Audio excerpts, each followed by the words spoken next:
श्री परमात्मने नमः। श्रीमद् भगवत गीता का 13वां अध्याय। उसके उपरांत श्री कृष्ण भगवान फिर बोले, हे अर्जुन, यह शरीर क्षेत्र है ऐसा कहा जाता है, और इसको जो जानता है उसको क्षेत्रज्ञ ऐसा उसके तत्व को जानने वाले ज्ञानी जन कहते हैं। और हे अर्जुन, तो सब क्षेत्रों में क्षेत्रज्ञ अर्थात जीवात्मा भी मेरे को ही जान, और क्षेत्रज्ञ का अर्थात विकार सहित प्रकृति का और पुरुष का जो तत्व से जानना है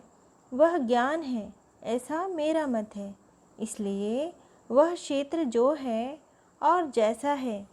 तथा जिन विकारों वाला है और जिस कारण से जो हुआ है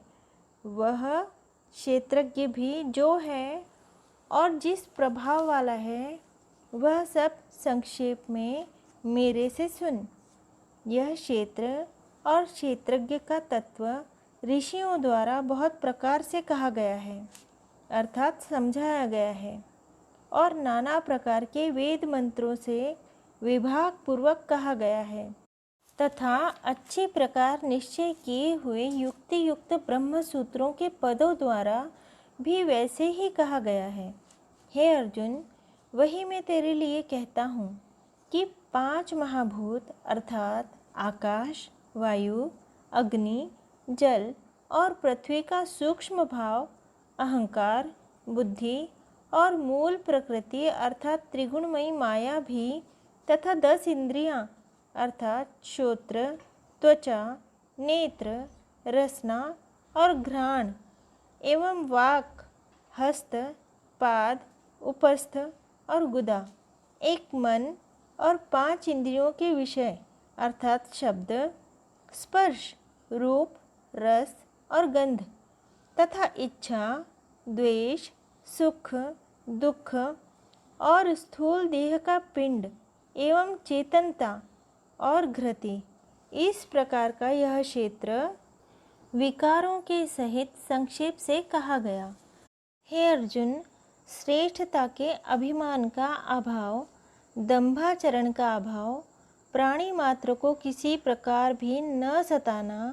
और क्षमा भाव तथा मन वाणी की सरलता, श्रद्धा भक्ति सहित गुरु की सेवा, बाहर भीतर की शुद्धि, अंतःकरण की स्थिरता, मन और इंद्रियों सहित शरीर का निग्रह, इस लोक और परलोक के संपूर्ण भोगों में आसक्ति का अभाव और अहंकार का भी अभाव, एवं जन्म मृत्यु जरा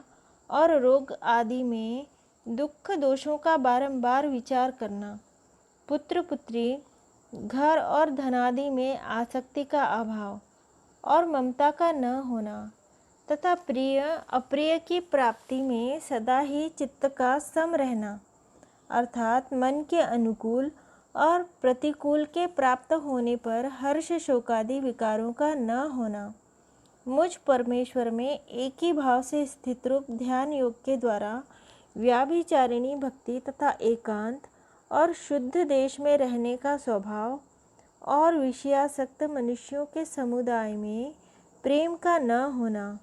तथा आध्यात्म ज्ञान में नित्य स्थिति और तत्व ज्ञान के अर्थरूप परमात्मा को सर्वत्र देखना, यह सब तो ज्ञान है, और जो इसके विपरीत है वह अज्ञान है ऐसे कहा है। हे अर्जुन, जो जानने के योग्य है तथा जिसको जानकर मनुष्य परमानंद को प्राप्त होता है उसको अच्छी प्रकार कहूँगा। वह आदि रहित परम ब्रह्म अकथनीय होने से न सत कहा जाता है और न असत ही कहा जाता है, परंतु वह सब ओर से हाथ पैर वाला एवं सब ओर से नेत्र, सिर और मुख वाला तथा सभी ओर से श्रोत्र वाला है, क्योंकि वह संसार में सबको व्याप्त करके स्थित है और संपूर्ण इंद्रियों के विषयों को जानने वाला है, परंतु वास्तव में सब इंद्रियों से रहित है तथा आसक्ति रहित और गुणों से अतीत भरा हुआ भी अपनी योग माया से सबको धारण पोषण करने वाला और गुणों को भोगने वाला है। तथा वह परमात्मा चराचर सब भूतों के बाहर भीतर परिपूर्ण है और चर अचर रूप भी वही है और वह सूक्ष्म रूप होने से अविज्ञेय है तथा अति समीप में और दूर में भी स्थित वही है और वह विभाग रहित एक रूप से आकाश के सदृश परिपूर्ण हुआ भी चराचर संपूर्ण भूतों में पृथक पृथक के सदृश स्थित प्रतीत होता है तथा वह जानने योग्य परमात्मा विष्णु रूप से भूतों को धारण पोषण करने वाला और रुद्र रूप से संहार करने वाला तथा ब्रह्म रूप से सबको उत्पन्न करने वाला है। वह ब्रह्म ज्योतियों का भी ज्योति एवं माया से अति परे कहा जाता है तथा वह परमात्मा बोध स्वरूप और जानने के योग्य है एवं तत्व ज्ञान से प्राप्त होने वाला और सबके हृदय में स्थित है। और हे अर्जुन, इस प्रकार क्षेत्र तथा ज्ञान और जानने योग्य परमात्मा का स्वरूप संक्षेप से कहा गया।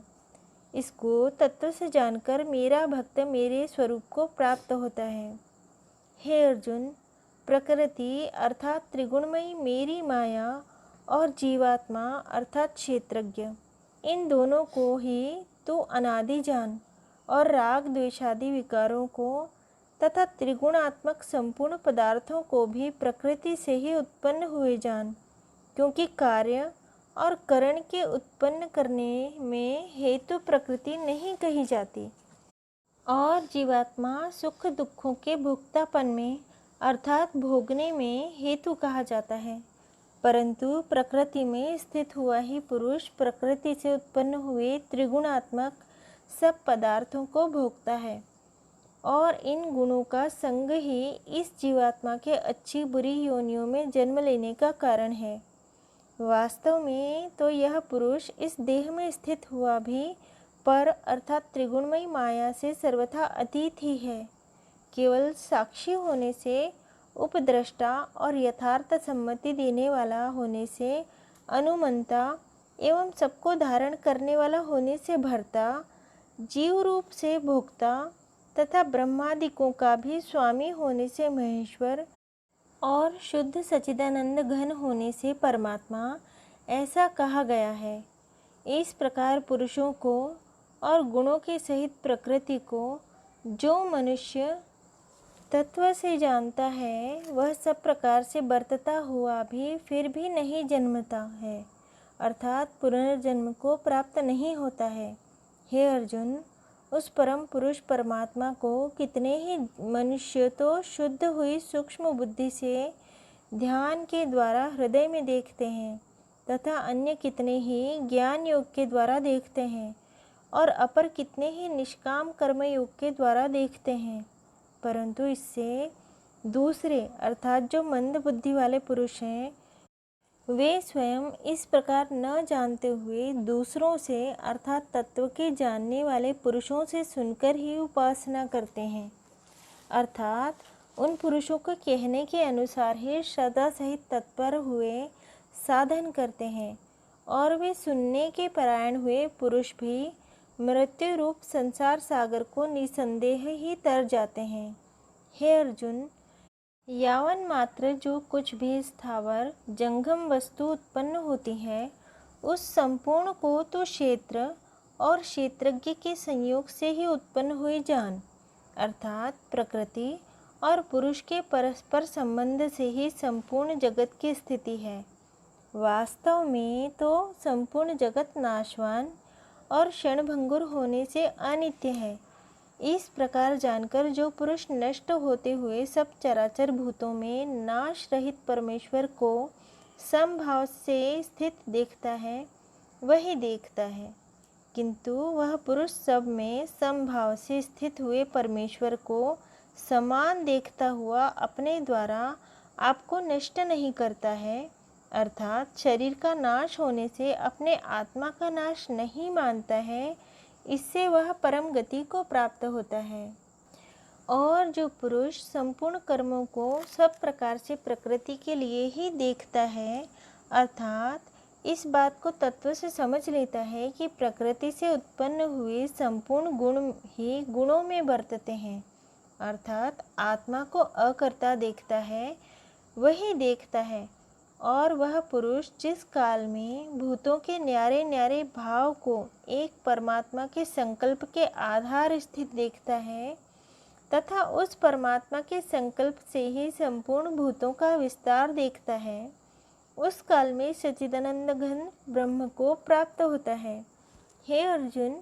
अनादि होने से और गुणातीत होने से वह अविनाशी परमात्मा शरीर में स्थित हुआ भी वास्तव में न करता है और न लिपायमान होता है। जिस प्रकार सर्वत्र व्याप्त हुआ भी आकाश सूक्ष्म होने के कारण लिपायमान नहीं होता है, वैसे ही सर्वत्र देह में स्थित हुआ भी आत्मा गुणातीत होने के कारण देह के गुणों से लिपायमान नहीं होता है। हे अर्जुन, जिस प्रकार एक ही सूर्य इस संपूर्ण ब्रह्मांड को प्रकाशित करता है, उसी प्रकार एक ही आत्मा संपूर्ण क्षेत्र को प्रकाशित करता है, अर्थात नित्य बोध स्वरूप एक आत्मा की ही सत्ता को संपूर्ण जड़ वर्ग प्रकाशित होता है। इस प्रकार क्षेत्र और क्षेत्रज्ञ के भेद को तथा विकार सहित प्रकृति से छूटने के उपाय को जो पुरुष ज्ञान नेत्रों द्वारा तत्व से जानते हैं, वे महात्माजन परब्रह्म परमात्मा को प्राप्त होते हैं। इति श्रीमद् भगवत गीता रूपी उपनिषद एवं ब्रह्म विधा तथा योग शास्त्र विषयक श्री कृष्ण और अर्जुन के संवाद में क्षेत्र क्षेत्रज्ञ विभाग योग नामक 13वां अध्याय।